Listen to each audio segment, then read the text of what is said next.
Today I'm reviewing a 2015 Jeep Patriot, which is a compact SUV first introduced by Jeep starting for the 2007 model year. It was produced through the 2017 model year before being discontinued, despite pretty good sales volumes at that point. Now, the Patriot is built on the same platform as the Dodge Caliber, and it's the mechanical equivalent to the Jeep Compass with a few exceptions. This vehicle is offered with Jeep's Freedom Drive 2 system, which gives it some additional off-road capability. I'll get to that in a moment. Now, from a styling standpoint, the Patriot and the Compass are also vastly different. The Compass has a very modern, kind of odd, quirky look to it, whereas the Patriot has kind of a more classic Jeep look. It's got a very boxy nature to it. Everything about the vehicle is very square, and it's got a few features that kind of pay tribute to some of those original Jeep models. You'll notice that it's got a fairly upright windshield, and then we've also got the circular headlights up front and the 7-slot grille. Overall, I think it's a really great looking vehicle. From a dimensional standpoint, it's also very similar to the Jeep Cherokee. It's got basically the same height, width, and length that you saw in that original Cherokee model. The main difference being that this is a crossover vehicle with a front-wheel drive orientation, whereas the Cherokee was body-on-frame construction with a rear-wheel drive orientation. Now, what you really see as a difference primarily with that is that the original Cherokee is going to be a little bit more off-road capable, whereas the Patriot is going to offer better on-road manners. It's got a car chassis, so it's going to be much quieter, better handling, much smoother than that original Jeep Cherokee model. Now, while the Patriot's not as off-road capable as that original Cherokee, it does have some definite credibility in that area too, especially when you give it that Freedom Drive 2 system. Now, for starters, the vehicle's got a pretty decent front approach and rear departure angle.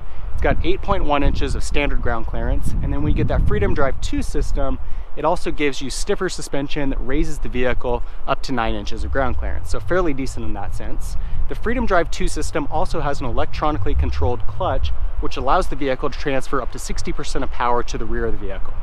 It doesn't have a locking differential, but the transmission will allow the vehicle to shift power between the two sides of the vehicle, giving you a little bit of that additional traction if you get in a sticky situation.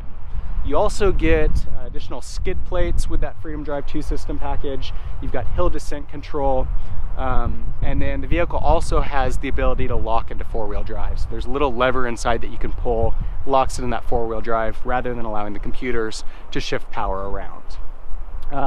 The vehicle is available in two different trim packages. This is the S model. With the S model, you'll see that we've got the black door handles, black mirrors. This is kind of the base model of the Patriot. And then they've also got a limited model, which adds a little bit of chrome on the exterior and then some added features inside. Overall, I think it comes together really nicely from a styling standpoint. I'm not crazy about the looks that you get in the first generation of the Compass. The Patriot, in comparison, I think has a pretty good overall look. Really comes together nicely. The other thing that's different between the S and the limited package is that the S package comes with 16-inch wheels. The limited model comes with 17-inch. Looking inside the Patriot, you'll see that it's got a very basic interior. Pretty nice looking overall, but not a lot of standard options. It's about as bare bones as they come. We don't even get power windows or door locks. Those are both manually operated. Seats are also manually operated. On the steering wheel, we've got controls on the left-hand side here for some settings. On the instrument cluster, right-hand side for cruise control. Center dash here, we've got our audio system, which has AM, FM radio, CD, and then we've also got an auxiliary input, so you can connect an MP3 or phone. Vehicle does have a pretty good sounding speaker system. Single zone climate. Below that, you can turn off traction control. You've got your emergency lights, and then a 12-volt outlet. This vehicle's got the automatic transmission, 2 cup holders, got that four-wheel drive lock button, and then we've got center console, which has 2 compartments, and then it does slide forward as well.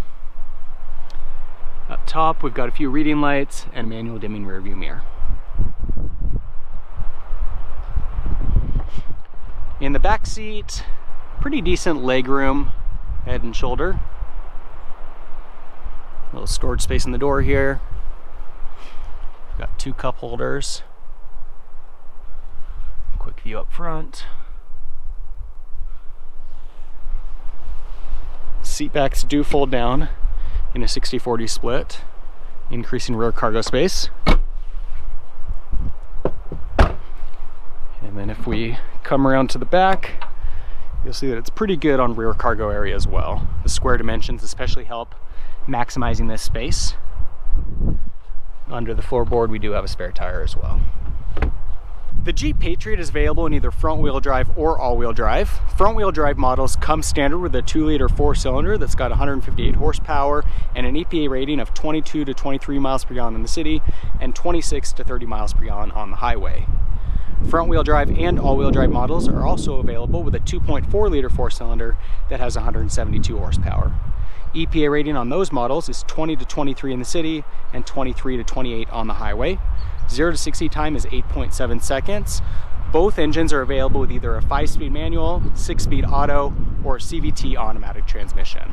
There's a lot that I do like about the Patriot, but my biggest reservation about it is that just overall it feels very cheap. The ride quality is not all that good, the powertrain's not incredible, and the interior is very bare bones, a lot of hard plastics, and not really that attractive either. I tested a GMC Terrain the other day, which is another compact SUV, and in comparison it had a really premium feel to it. A lot of standard features, really great design and layout, ride quality was really good, powertrain was awesome, and if I was comparing the two vehicles head to head, it's a no-brainer. I'd go with the GMC Terrain. I do like the fact that this is a Jeep. It's got that rugged styling on the exterior, and some of those off-road features that you get with the Freedom Drive system are really nice, but really when you compare the two vehicles head to head, this falls short, despite the fact that it's very competitively priced. So we'll go ahead and pull onto the highway and give it a little acceleration test. Here it's working pretty hard to get up to those highway speeds. Transmission isn't shifting all that great. I wouldn't say that the powertrain is that terrible or that poorly suited to the vehicle, but it's not really that impressive either. You know, some other vehicles that I've tested within this category, I'd say have better engines, but I've also tested worse. So that's a review of the 2015 Jeep Patriot. This vehicle definitely has a few high points. For starters, I really like the exterior styling on it. It's a great looking vehicle, and it's got that classic Jeep look. It's spacious inside, it's very practical, it's fuel efficient, and best of all, it's very affordable. Now with that affordability, there are a few drawbacks. Ride quality is not all that good, powertrain isn't amazing, and the vehicle's got a very basic interior. Not a lot of options, and a pretty cheap overall feel. Now if you're looking to get into a Jeep, you want that Jeep image, and you're trying to do it at a very affordable price, and you're willing to accept some of those compromises, this might be the vehicle for you. If you have any comments or questions, leave them in the section below. For more car reviews, be sure to subscribe. In the meantime, thanks for watching.